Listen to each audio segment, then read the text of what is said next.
Hello guys, I hope ko mwese mumeze neza kandi abo bitameze neza biraza kugenda neza. Waba uri muri Afurika, muri Europe, muri Australia, muri Canada ndetse no muri Amerika, ikaze cyane rero kuri Donovision. Nitwa Donatira, benshi bakaba banzi ku izina rya Tadienne. Niba uri mushyashya hano nagusaga kunzu ugakanda subscribe, ukibuka no gukanda kuri kakazogera k'umukara kugira ngo ujye ubona notification y'uko twaploadinze video nshyashya.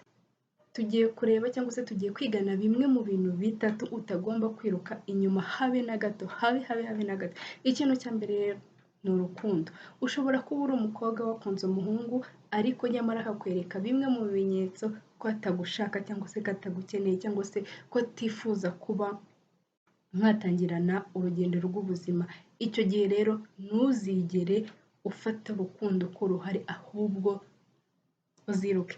Cyangwa se ukaba uri umuhungu ukaba wakunze umukobwa ukaba ubona ko uwo mukobwa atagushaka kandi atagukeneye mu buzima bwe, ntuzigere uba waforosa urukundo cyangwa se wamufosinga kuba mwakundana. Si byiza kuko ejo n'ejo bundi uzababara, nta byishimo na bike uzigera ubona, ahubwo uzahora nko ku cyo nakwita inkeke cyangwa se ku cyo nakwita urubwoba. Nimba waramukunze wari wumva yuko bazamukujyana nyine nta confidence wifitiye, kuko n'ubundi ibyo bintu wabigiyemo ubibona ko nta rukundo ruhari, ahubwo ari ukugira ngo basi aramutse anyemereye natuza, kandi nyamara ntago ari urukundo. Yakweretse bimwe mu bimenyetso bikwereka ko atagukunda, ahubwo nawe urashaka ko agukunda ku ngufu. Rero igihe umuntu akweretse ko atagukunda, atagukeneye, nta mwanya ashaka kuba yaguha mu gihe uri umwereka nawe ko wamukunze ukabona ko ntabikeneye, uzabyihorera bivemo. Cyangwa se mu gihe ukundana uri umukobwa ukundana n'umuhungu, cyangwa se uri umukobwa ukundana mukundana, ufite umuntu mukundana, ntuzigere umuforosa kuba hari ibintu mwakwihitira gukora. Tuvuge urashaka kuba wagira urugo uri umukobwa, icyo kintu abakobwa nibo bakunze kukigira, gusa mumbabarire. Ukaba ushaka kugira urugo nawe ukaba wabwira your boyfriend ko namwe mwakubaka cyangwa se mwagira urugo, cyangwa se ukaba wamubaza ati se twazakora ubukwe ryari, cyangwa se nyine ibintu biganisha ku bintu by'ubukwe. Ntuzigere ukora iryo kosa ryo kuba wamuporopoza ibyo bintu, ahubwo uzabyirinde. Igihe abona yuko uri mama w'abana be b'ejo hazaza, cyangwa se uri umugore we w'ahazaza, icyo gihe azaba ari wowe kwisabire. Ntuzakore ikosa ry'uko uba wabimwisabira nimba uri umukobwa. Cyangwa se akandi kadefa abakobwa bagira, pressure ituma wakora n'ibidakorwa, kuko umushuti wakundana na runaka hari ibintu bakora mwebwe mudakora, ugashaka ko mubikora kandi yenda bisaba amafaranga. Wabibwira umuntu mukundana ugasanga ibyo bintu ntabifitiye ubushobozi, rimwe na rimwe we ari kwihutira ku iterambere, ari gushaka iterambere kurenza ibyo bintu by'urukundo.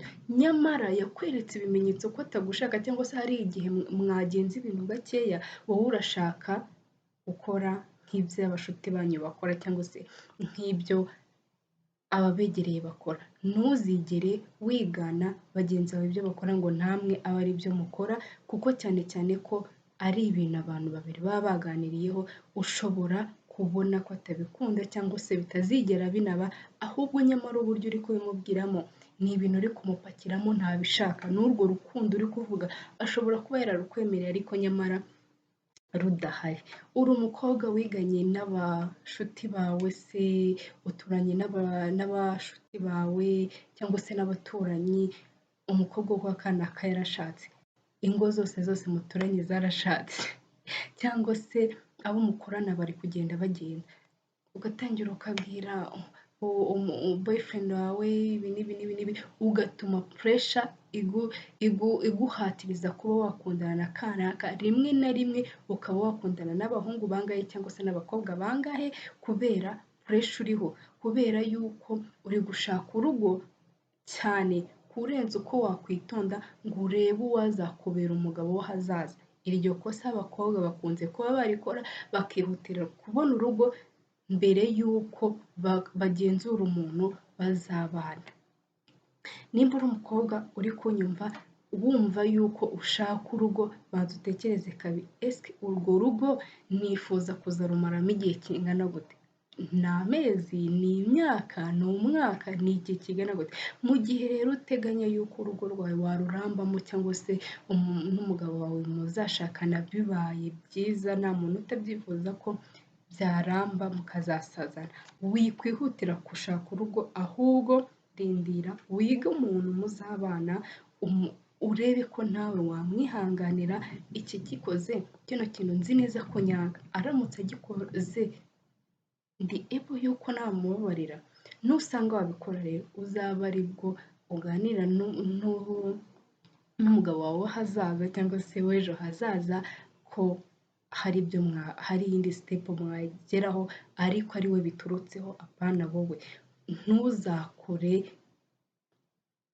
icyo navuga ngo pressure, uzirinde pressure mu rukundo, wirinde kuba wareba ku baturanyi bawe, inshuti zawe, abo mukorana, abo mwirirwana, ngo ube wakora ano makosa nakubwiye hejuru, ube wajya mu rukundo utari ebo yo kuba nawe warutanga, ujye mu rukundo uri ebo yuko ibyo urimo ubizi kandi utagiye kwihutira kubona urugo, ahubwo ugiye kubanza kwiga ku muntu mukundana, umenye imico ye, mbese umenye twa tundi twose udutipusi twose twagufasha kugira ngo umenye umuntu, nubwo bigoranye kuba wamenya umuntu.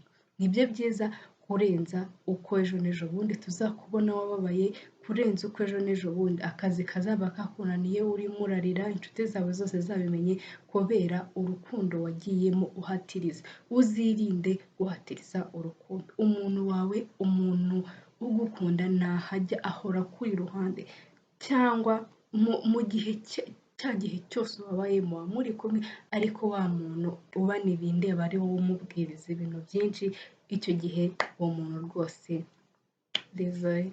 ntago agukunda habe na gatoya, uzabicungire. Ikintu cya kabiri rero, kuba waforosa nabwo ubucuti, ugashaka inshuti hasi hejuru hasi hejuru, ntuzi inshuti yakugirira umumaro, ntuzi inshuti nyine, ntabwo uzi gutoranya inshuti, ahubwo wowe wihutira gushaka ubucuti gusa, ntuzi umwiza n'umubi, nawe ubwo wakubaza inshuti wifuza ntuyizi. Rero uzajya ubanza urindire umenye ngo ndifuza ino nshuti, ureke kumva yuko agomba kugira inshuti izo ari zose. Akandi kantu, hari abantu wibwira ko umuntu ari inshuti yawe, nyamara hari ikintu ari kuguprofita mu buryo bumwe cyangwa ubundi. Urugero, muri kwiga yenda ese tuvuga abantu biga imibare, umushuti wawe uramuheka, ariko nyamara yagukurikiyeho iyo mibare cyangwa se yagukurikiyeho iyo fizike gusa, nta kindi kintu. Bibaye bidahari, ubushuti bwanyu bwarangira, kuko uragenda ukamubura, akakubwira ko yihereye, yagiye akabura, akakubwira ibiki n'ibiki, akakubwira ko atakibona umwanya, nyamara arawubona, ahubwo ibyo gushakaho ni bya bindi gusa. Muzirinde inshuti ziba profita, ahubwo shaka inshuti y'umumaro, wirinde kwihutira gushaka inshuti gusa atari ibyo. Uhuye n'umuntu mubaye inshuti, muhuriye muri bisi, muhuriye muri gare, ngo mwabaye inshuti, kamoni inshuti urayizi cyangwa urashaka ubucuti gusa? Wabuze inshuti ku buryo ujya gufata abahisi n'abagenzi. Ikintu cya gatatu rero, uzirinde kuba wakwirukanka ku butunzi. Ati se ko aribwo muri ino si dushaka, nawe kandi aribwo uri gushaka ino, ni ukuvuga ngo sinkubujije gukora,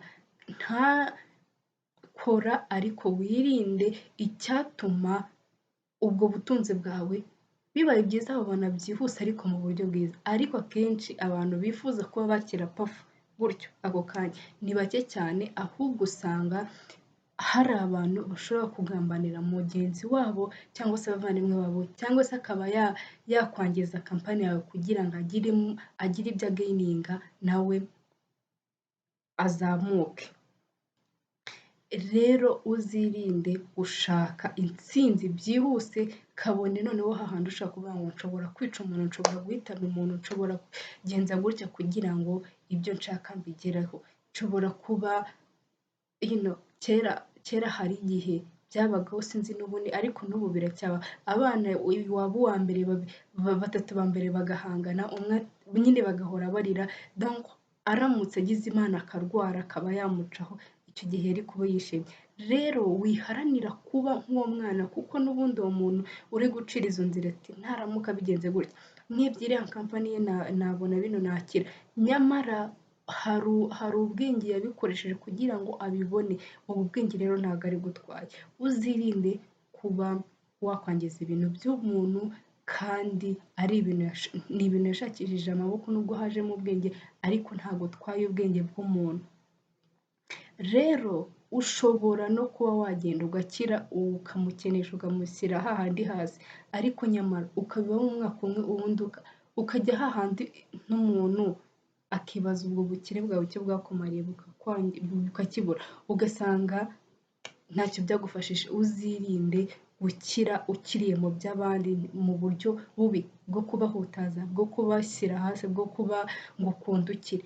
Uzirinde ibyo bintu. Niba uri umuntu uzakira, kora ukore ugende gakeya, maze ubundi ibintu uzabigeraho cyangwa se ibyo ushaka nawe uzabigeraho. Rero twaganiraga ku bintu bitatu utagomba kwiruka inyuma habe na gatoya.